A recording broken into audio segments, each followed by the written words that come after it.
Hello friends, welcome back. In the previous video, we have seen how to define functions and how we can call them. Okay, so you can see the simple example here, sum of two numbers, which takes two values as an input and it prints out the sum of these two numbers. Okay, so let's discuss about return statement in this video. So what is a return statement and why do we use it? Okay, so now let's take one example. I have this function like sum of two numbers, and what is my expectation is I want to get the sum of two numbers in a variable, in a different variable here, maybe something like total. Okay, and on top of that I want to do other mathematical operations, maybe something like I want to divide this total number with 100, okay, to identify the percentage or something like that. Okay, now if you try to do that, let's see that, I mean, what will value you will get in total.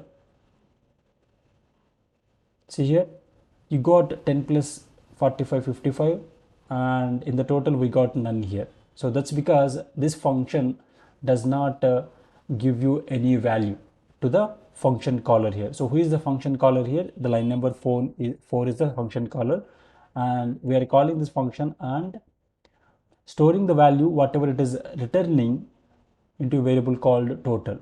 So since since this sum of two is not giving any value back, we are getting none as a output here.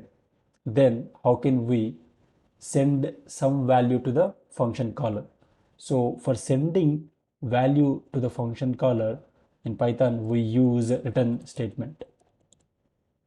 Okay, it's not only in Python, in any programming language we use return to send the data to the function caller.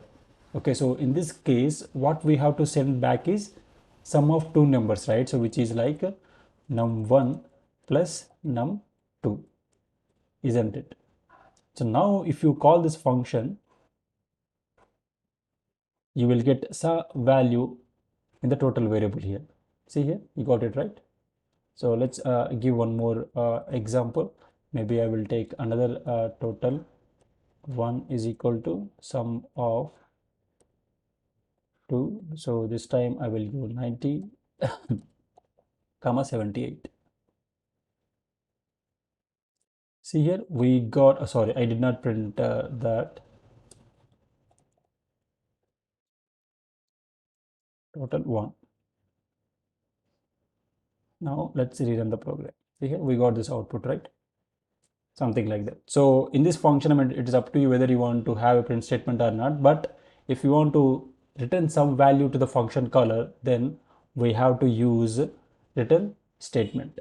Okay, so let me remove this print statement.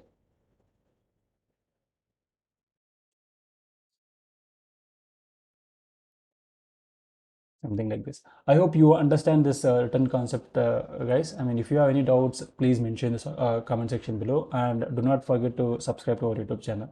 I will meet you in the next video. Till then, take care.